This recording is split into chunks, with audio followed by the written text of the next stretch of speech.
Jail ശിക്ഷ കഴിഞ്ഞ് രത്നാകരൻ നാട്ടിലേക്ക് ബസ് കയറുമ്പോൾ കണ്ടക്ടർ എവിടെ ഇറങ്ങണമെന്ന് ചോദിച്ചു. മൈലമൂട് റൂട്ടിൽ ഇറങ്ങണമെന്ന് രത്നാകരൻ പറഞ്ഞു. കണ്ടക്ടർ വീണ്ടും ചോദിച്ചു, സുമതി വളവിലാണോ എന്ന്. ആളുകളൊക്കെ നോക്കി ചിരിക്കുന്നുണ്ടായിരുന്നു. 10-15 വർഷം ജയിലിൽ കിടന്നതുകൊണ്ട് ഈ വളവ് സുമതി വളവായത് താൻ അറിഞ്ഞില്ല. സുമതി വളവെന്ന പേര് ലഭിച്ചത് ഞാൻ കാരണമാണെന്ന് യാത്രക്കാർക്കും അറിയില്ലായിരുന്നു. സുമതി വളവിൽ ബസ്സിറങ്ങി രത്നാകരൻ നടന്നു.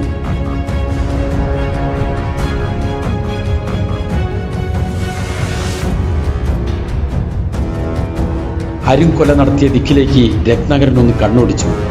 ഓർക്കാൻ വയ്യ, അങ്ങനെയൊന്നും വേണ്ടായിരുന്നുവെന്ന്. മനസ്സിനെ അസ്വസ്ഥത കീറി മുറിച്ചു. പല നാടുകളിലായി കറങ്ങി നടന്നു. മനസ്സിനെ ഒന്ന് സാന്ത്വനപ്പെടുത്താൻ മദ്യത്തിന് മാത്രമേ കഴിഞ്ഞിരുന്നുള്ളൂ. രത്നാകരനും രവിയും ജയിൽ മോചിതനായ വിവരം കാട്ടുതീ പോലെ പടർന്നു. കണ്ടവരും കേട്ടവരും കേൾക്കാത്തവരെ വിവരം അറിയിച്ചു. അന്നത്തെ പത്രത്തിലെ പ്രധാന വാർത്ത ഇങ്ങനെയായിരുന്നു: തിരുവനന്തപുരം ജില്ലയിൽ വാമനപുരം പഞ്ചായത്തിലെ കാരേറ്റ് ഗ്രാമത്തിൽ ജീവിച്ചിരുന്ന 19 വയസ്സുകാരി സുമതിയെ കഴുത്തറുത്തു കൊന്ന രത്നാകരനും കൂട്ടുപ്രതി രവിയും ജീവപര്യന്തം ശിക്ഷ കഴിഞ്ഞ് ഇന്ന് ജയിൽ മോചിതനാകും.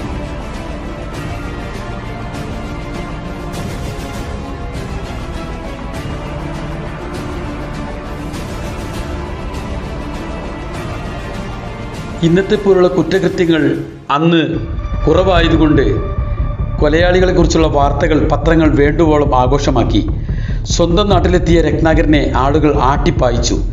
രത്നാകരനും രവിയും ശിക്ഷ കഴിഞ്ഞിറങ്ങുമ്പോൾ കഞ്ചാവ് കടത്തിൽ അഗ്രഗണ്യനായി പിടിക്കപ്പെട്ട കഞ്ചാവ് സുരയും അന്ന് ശിക്ഷ കഴിഞ്ഞ് ഇറങ്ങിയ ദിവസമായിരുന്നു. രത്നാകരനും രവിക്കും ഒപ്പം കഞ്ചാവ് സുരയും കൂടി. മൂവരും പല നാടുകളിലായി കറങ്ങി നടന്ന് മദ്യം കഴിച്ചു ഫുട്പാത്തുകളിൽ അന്തിയുറങ്ങി.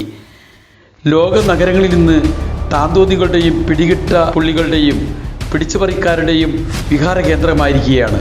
ഏറിയ പങ്കും സ്ത്രീകൾക്ക് നേരെയുള്ള ആക്രമണമാണ്. ഇതിനെ തടയിടാൻ നിയമത്തിനോ പോലീസുകാർക്കോ ഇതുവരെ കഴിഞ്ഞിട്ടില്ല.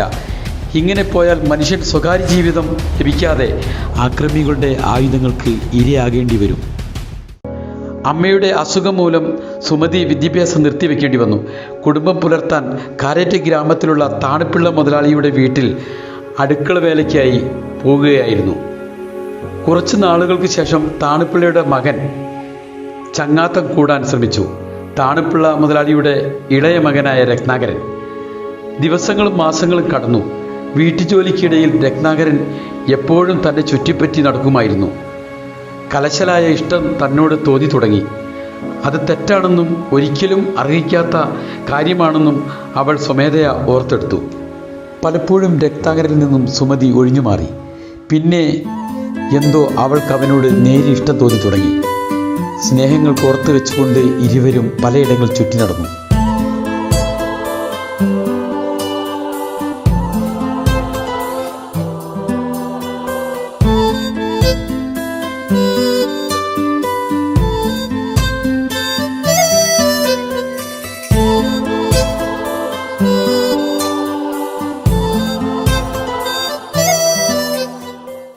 സുമതിയുടെ അകന്നൊരു ബന്ധു കുട്ടപ്പൻ സുമതിയെ കല്യാണം കഴിക്കണമെന്ന് പറഞ്ഞ് കൂടെ കൂടിയിരുന്നു.